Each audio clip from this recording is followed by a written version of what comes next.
My parents found out about my new house and immediately planned for my sister's whole family to move in. I refused. They said this wasn't about me and showed up with a moving truck. So I called the police.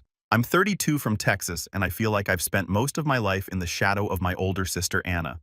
She's 3 years older than me, and let me tell you, she's always been the favorite. You know, the type of smart socialite and could charm her way out of anything. Meanwhile, I've been the responsible one, which apparently is just code for the one who gets to do all the work and gets none of the credit. Growing up, Anna always got the best of everything. Her birthdays were these huge backyard parties with bounce houses and pony rides. Mine, a pizza party in the dining room with a cake from the grocery store bakery. Christmas, Anna got the Barbie dream house. I got a secondhand knockoff with a missing elevator. My parents would just say, "You do not need all that fancy stuff, or be grateful for what you have, Kate." And I was. I just could not help but notice that Anna's gratitude was never required in the same way. But the real divide hit me when I got to college. I'd worked my butt off in high school juggling AP classes and extracurriculars to keep my GPA high. I'd been accepted to a local university and thought I had a solid plan. I'd commute from home to save on dorm costs. Anna had gone to her dream school and my parents had covered everything. I figured they'd help me out too, right? Wrong. When I brought up my plan to live at home, my mom looked at me like I had just suggested we move to Mars. "If you're staying here, you'll need to contribute," she said. Matter of fact, Anna got a full ride from us because she deserved it. You need to learn responsibility. I could not believe it. I was 18, about to start college, and they were already talking about me paying rent. Contribute turned out to be $400 a month for rent and utilities. And of course, I was expected to buy my own groceries. That does not sound like much until you're a broke college freshman working part-time at a bookstore for $9 an hour. I tried to argue. I reminded them how they'd covered everything for Anna, how she never had to worry about money in school. Mom just shrugged. We gave Anna what she needed. She said, "You're different. You're independent. You'll figure it out." So I did. I picked up as many hours as I could at the bookstore, sometimes skipping meals to make ends meet. I'd walk past the campus coffee shop every morning, envying the students who could afford lattes and pastries. Meanwhile, I was brown bagging peanut butter and jelly sandwiches and drinking the free coffee from the bookstore break room. I do not think I bought a single textbook at full price.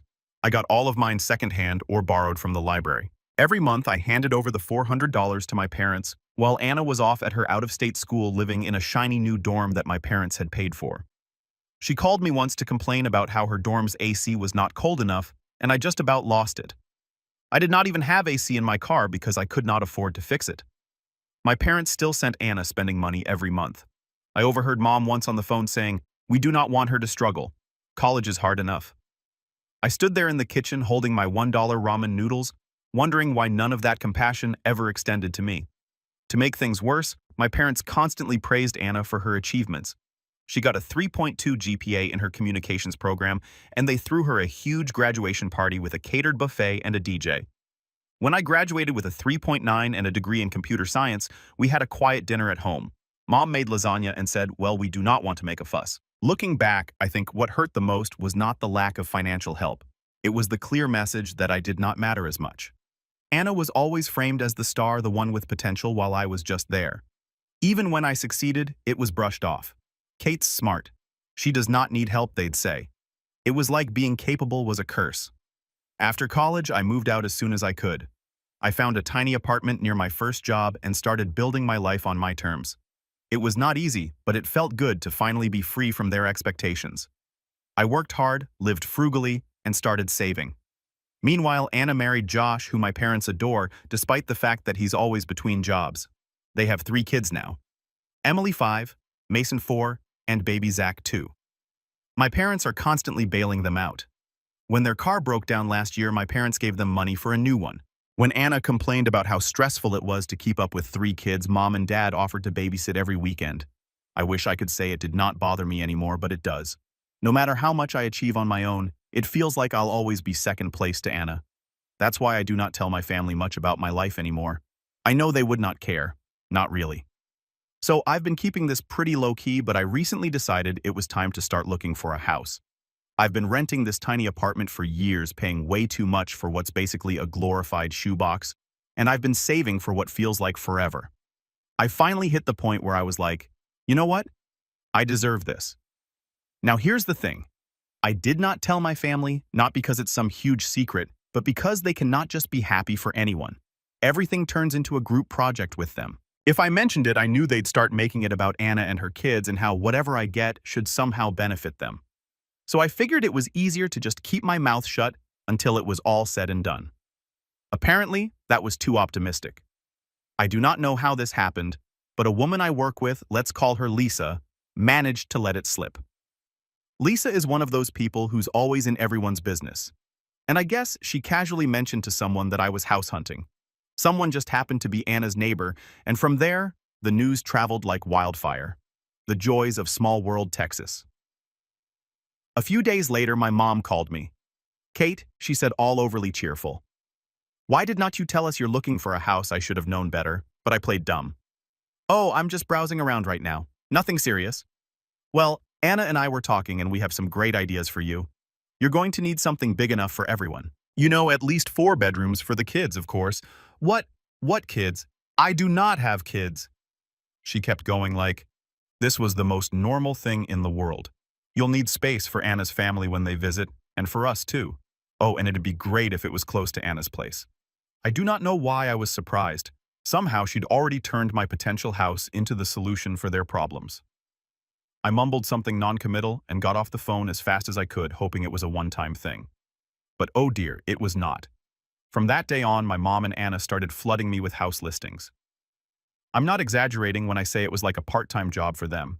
Every day I'd get at least a dozen links to these ridiculous houses. Huge places with 4 or 5 bedrooms, pools, 3-car garages, the works. It was like they thought I was shopping for a reality show mansion. One day Mom texted, "Did you see that one on Maple Street?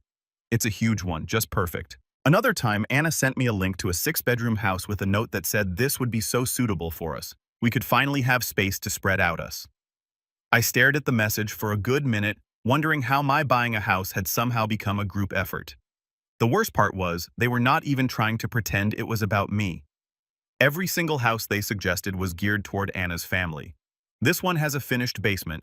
Josh could turn it into his man cave. The kids would love the pool in this one. Look, Kate, there's even a guest room for Mom and Dad when they visit. It was exhausting. At first I tried to gently steer them away, reminding them that I was looking for something small just for myself. But that only made things worse. That's when I decided to stop replying.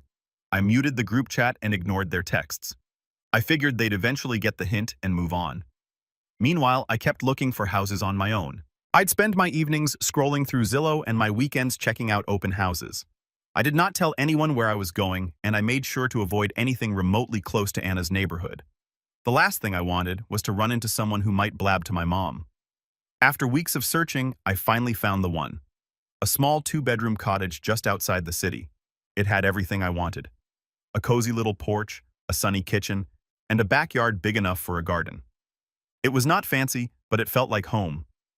The second I walked through the door, I knew it was mine. I put in an offer, and a few nerve-wracking days later, it was accepted. I cannot even describe how good it felt. For once in my life, I was doing something entirely for myself without anyone else's input. Of course, I did not tell my family. I figured I'd let them keep sending their helpful suggestions while I quietly moved forward. But then my mom called me out of nowhere and said, "We're having dinner next weekend. You're coming, right?" I almost said no. But then I thought, you know what? Let's just get this over with. So I'm going to this dinner, and I already know what it's going to be like. They'll probably have a whole PowerPoint presentation ready. Here's the fun part.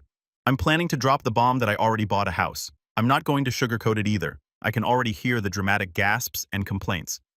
Thanks for sticking around. I'll update you after the dinner. Update 1. Hi again, Reddit. First off, I want to say thank you for all the comments and advice on my last post. I've read most of them, and it's been a mix of eye-opening and hilarious. A lot of you said you could not believe how entitled my family sounds, and trust me, I feel the same way. Others mentioned how they've dealt with similar situations, and honestly, it's comforting to know I'm not the only one going through this kind of thing. Anyway, I promised I'd update you after the dinner, so here we go. Buckle up, because it was a lot. So I show up at my parents' house last Saturday at exactly 6 p.m., trying to mentally prepare for whatever nonsense they were going to throw at me. The second I walked in, it was already chaos. Anna's kids were running around screaming, Josh was parked on the couch watching TV, and my mom was bustling around the kitchen. She glanced over and said, "Oh, good, you're on time for once." Off to a great start, right? We sat down for dinner, and at first it was the usual small talk. Dad complained about gas prices, Josh ranted about something at work, and Anna was whining about how hard it is to manage 3 kids. Zach keeps waking up in the middle of the night, she said, shoveling mashed potatoes onto her plate. We're just so cramped. I feel like I'm losing my mind. I knew where this was going, but I played along, nodding sympathetically while I focused on my lasagna. Then my mom cleared her throat in that way she does when she's about to make an announcement. Kate, she said with this over-the-top smile, we've been talking and we think we found the perfect house for you. I nearly choked on my water. Of course they'd come armed with a plan. Oh, I said, keeping my voice as neutral as possible. Yes, Anna chimed in. It's a beautiful place and it's only a few blocks from us. It has 5 bedrooms, a huge yard for the kids, and even a guest suite. Mom jumped in before I could respond. It's perfect for everyone. There's enough space for the kids to finally have their own rooms, and Josh could even set up an office. Plus, it's in such a great neighborhood close to good schools. I just stared at them completely dumbfounded. They were not even trying to pretend this was about me anymore, so Anna said, smiling like this was a done deal.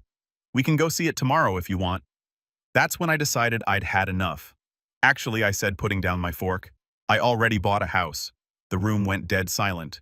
Even the kids stopped making noise. What Mom said? Her voice sharp. I bought a house. I repeated. It's a small 2-bedroom cottage just outside the city. It's perfect for me. For a second, I thought maybe they'd be happy for me. Then Mom's face turned red and Anna's jaw practically hit the floor. A cottage, Anna finally said, her tone dripping with disbelief. How are we supposed to fit in a cottage you're not? I said. Because it's my house. I bought it for me. Mom jumped in before Anna could respond. Kate, how could you make such a big decision without consulting us? We've been working so hard to find the perfect place for you.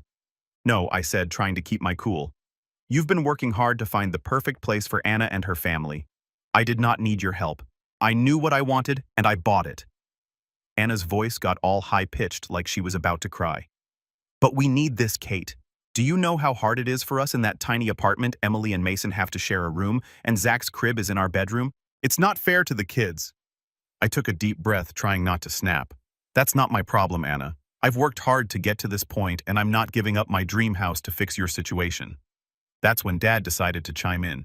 He slammed his hand on the table and said, You're being selfish, Kate. Family is supposed to help each other. What's wrong with you? I stood up, my heart pounding. I'm not selfish. I'm finally standing up for myself. And if that makes me the bad guy in your eyes, so be it. The room exploded into chaos. Anna was crying. Mom was yelling about how she raised me better, and Dad was ranting about how disappointed he was. Josh just sat there shoving food into his mouth like none of this was happening. I grabbed my purse and headed for the door. Mom followed me, shouting, You cannot just walk away from your family like this. I turned back and said, Watch me. Then I got in my car and drove home, shaking with a mix of anger and relief. I feel like I finally took a stand, but now I'm bracing for whatever fallout comes next. So yeah, that's where things stand. I'll let you know what happens next. Thanks again for all the support. You have no idea how much it's helped. Update 2.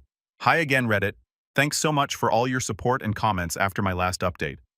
I was not expecting such an outpouring of encouragement, and honestly, it's helped me keep my sanity. A lot of you were right. I should have seen this coming.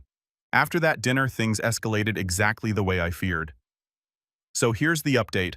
The first text came from Anna that night. It was just a photo of her kids sitting on their couch surrounded by toys, with the caption, Look how cramped we are. Do you think this is fair to Emily and Mason? I did not reply.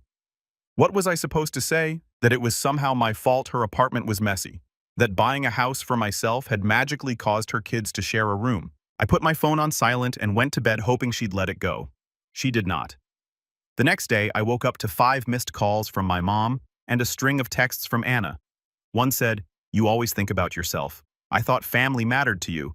Another said, Mom is so upset she could not even sleep last night.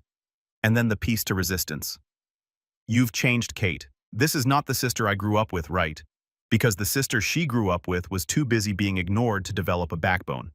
I decided to ignore all of it and focus on work. But the text did not stop. Every few hours, my mom would chime in with her own gems. You're being so selfish, Kate. We're all disappointed in you. I hope you realize what you're doing to Anna's kids. You need to reconsider. It's not too late to sell the house and buy something better suited for the family. I muted both of them, but then they started leaving voicemails. It was the same guilt-ridden nonsense, but hearing their voices made it hit harder. Mom sounded genuinely angry. Anna sounded like she was on the verge of tears. And at one point, my dad called and yelled at me for 5 straight minutes about how I was tearing the family apart. It did not stop there. A few days later, my aunt, who I had not spoken to in years, called me. She said, "I heard about what's going on with Anna. Cannot you find it in your heart to help family comes first, Kate?" I had to laugh. This was the same aunt who barely acknowledged my existence growing up, and now she wanted to lecture me about family. I told her I was not discussing it and hung up. Next came the Facebook posts. Anna posted a photo of her kids squeezed together on their bunk bed with the caption, "All they want is a little space to grow, but I guess some people think family is not worth helping anymore." The comments were full of sympathy from her friends who had no idea what was actually going on. Stuff like, "You're such a great mom. Whoever's letting you down does not deserve you. And how could anyone leave you guys in that situation?" I wanted to scream. She was making me out to be the villain, and I could not even defend myself without looking petty. So I stayed quiet and kept scrolling. But then my mom posted something on her own page. She shared a picture of my house. How she got it, I have no idea. With the caption, "It's so sad when someone forgets where they came from. Family sacrifices so much for you, and this is how they repay you." I blocked both of them immediately, but not before a coworker messaged me to ask what was going on. Apparently Lisa, yes, that Lisa had seen the post and was gossiping about it at work. Now half the office thought I'd abandoned my family to live in a mansion by myself. For the record, my house is just a cottage, not exactly lifestyles of the rich and famous. The stress was starting to get to me. Every time my phone buzzed, I felt a wave of anxiety. I stopped checking social media and avoided my inbox. Even when I was working, I could not focus because I was bracing myself for the next call or message. Things hit a new low when Anna showed up at my apartment one evening unannounced. I opened the door to find her standing there with Zach on her hip and the other 2 kids in tow. She looked exhausted, and the kids were all crying or whining about something. "Kate," she said, her voice cracking, "we need to talk." I crossed my arms and stood in the doorway, blocking them from coming inside. "What do you want, Anna?" "Please," she said, tears in her eyes. "We do not have anywhere else to go. The landlord's raising our rent again, and we cannot afford it. Just let us stay with you for a little while. The kids need stability." I felt my heart sink, but I stood firm. "Anna, I'm sorry you're struggling, but my house is not an option. It's not big enough, and honestly, this is not my responsibility." She stared at me like I had just kicked her puppy. "So, that's it. You're just going to let us suffer. I'm not letting you suffer. I've worked hard to get where I am, and I'm not going to let you guilt me into giving it all up." She muttered something under her breath, then turned and stormed off, her kids trailing behind her. I shut the door and leaned against it, feeling a mix of guilt and relief. The next morning, my mom called to tell me I was heartless for turning Anna away. She accused me of being cold and ungrateful and said I was going to regret it someday. I hung up without saying a word, and even as I'm writing this post, their texts are popping up nonstop on my phone. Mom's sending walls of guilt-ridden paragraphs, and Anna's firing off photos of the kids. I even got a voicemail from Dad just now that started with, "I hope you're happy," and I did not even bother listening to the rest. I cannot take it anymore. The first thing I'm going to do tomorrow morning is change my number and only give it to trusted friends and my work. It's clear they're not going to stop until I completely cut them off. I'll deal with the social media stuff, tightening up my privacy settings and blocking anyone who might try to stir the pot, but that's for later. One thing at a time, I'll update you once I've taken care of everything. Thanks again for all your comments and support. It's really helping me get through this mess. Update 3. Hey Reddit. I'm back with another update. So I've been reading through your comments and wow, y'all really did not hold back. A lot of you were mad at me for not blocking my family sooner, and honestly, you were right. After I changed my number, I went ahead and blocked them on everything. Facebook, Instagram, even the random relatives who might have tried to mediate. It felt so good to finally cut them off. But of course, it did not take long for things to get messy again. I should have known the peace would not last. It all started last weekend when my mom showed up at my house unannounced. I was in the backyard trying to figure out how to plant lavender. Google makes it look so easy, but I've already killed 3 plants when I heard someone knocking on my front door. At first, I thought it was my neighbor or maybe a delivery. But when I got to the door there, she was my mom standing on my porch with a pie in her hands and the fakest smile I've ever seen. "Hi, Kate," she said, like she just stopped by for a casual visit and not after weeks of me ghosting. Hi," I said, caught totally off guard. I stood there for a second, debating whether I should even let her in, but she shoved the pie toward me and said, "I thought I'd stop by and see how you're doing. I brought your favorite apple."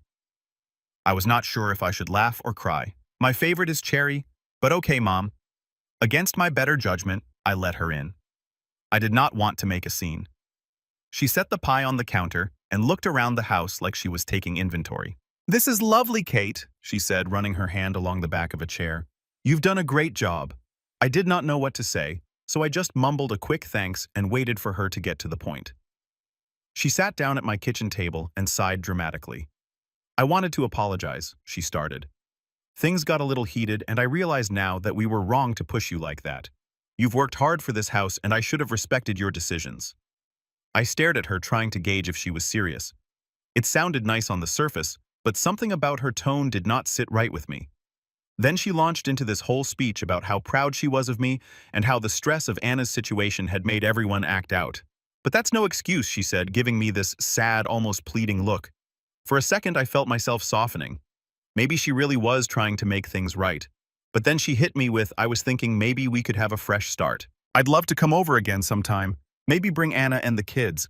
It'd be nice for everyone to see your new place." And there it was. I tried to keep my cool. "I do not think that's a good idea right now," I said, choosing my words carefully.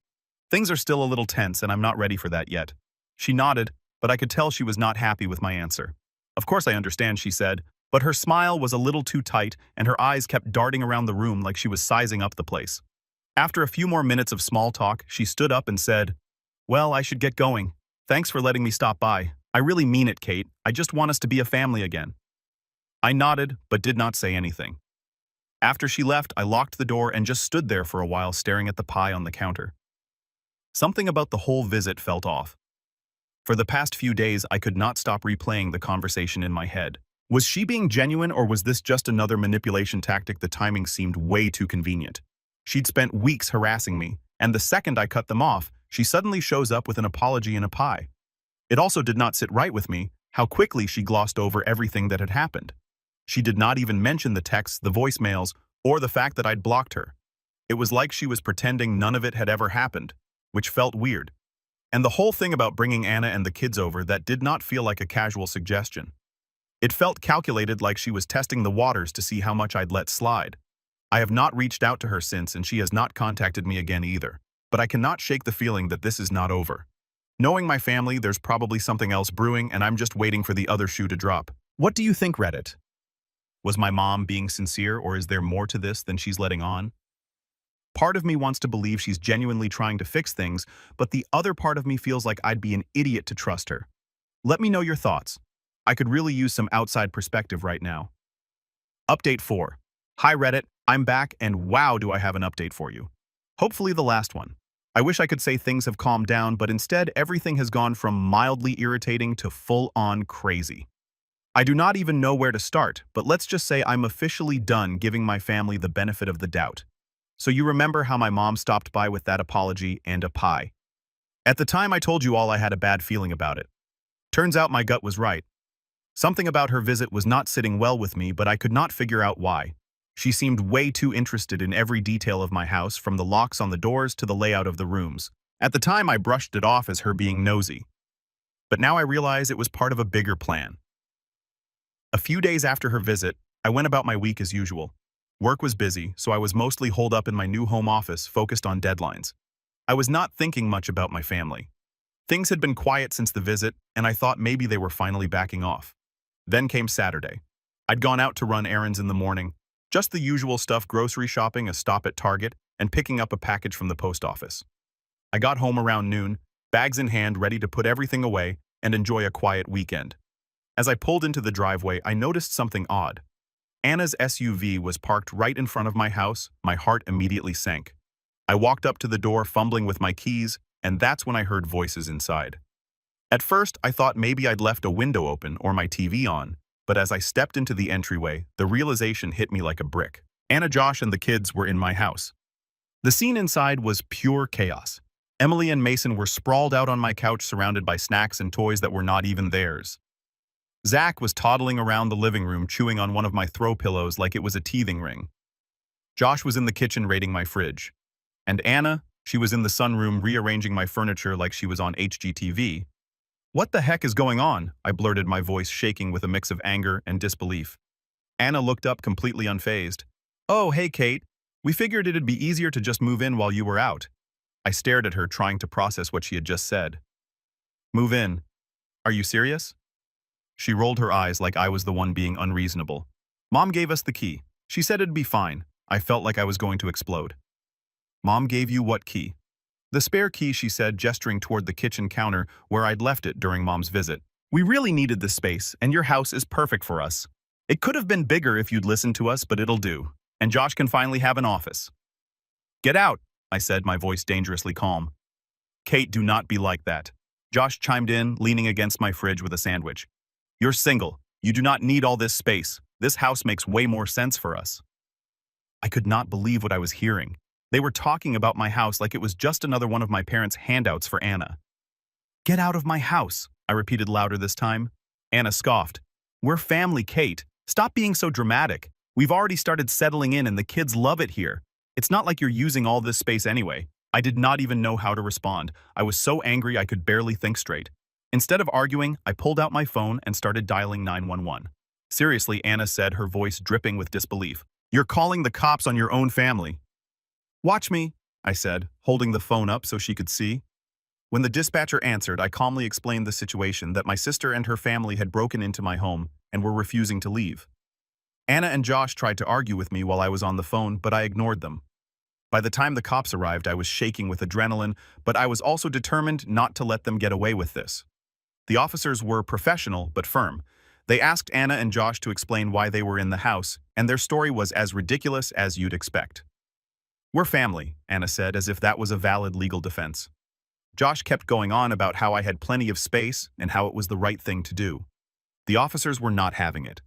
They told Anna and Josh that they were trespassing and that they needed to leave immediately. Anna started crying, saying she did not know it was a big deal, and Josh muttered something about how I was being selfish. I stayed silent through the whole thing, letting the cops handle it. It was honestly satisfying to watch Anna and Josh pack up their stuff, including the snacks they'd raided from my pantry, and shuffle out the door. After they left, one of the officers pulled me aside and asked if I wanted to press charges. I thought about it for a moment, but honestly, I just wanted them gone. I told the officer I did not want to press charges as long as they stayed away from my property. He nodded and said they'd file a report in case anything else happened. Once they were gone, I locked the door and just stood there for a while, taking it all in. My house felt different now, violated almost. The idea that they just let themselves in without asking, without even caring how I'd feel about it, made my skin crawl. I've already called a locksmith to get all the locks changed, and I'm thinking about installing a security system too. I'm done giving them the benefit of the doubt. This was not a misunderstanding or a moment of desperation. This was entitlement, plain and simple. I'm still trying to wrap my head around the fact that my own sister thought this was okay, and the fact that my mom gave him the key. I do not even have words for that yet. I called my lawyer this morning to explain the whole situation and had a formal cease and desist letter drafted and sent to my mom, Anna, and Josh. The letter outlined everything they'd done and made it clear that if they continued to harass me, I would not hesitate to take legal action. Anyway, that's where things stand for now. I'm still furious, but I'm also kind of numb. Part of me is wondering if this is really over or if they're going to try something else. Thanks again to everyone who's followed along and supported me through this wild ride. Your advice, validation, and even the tough love have meant more to me than I can say. Take care, Reddit.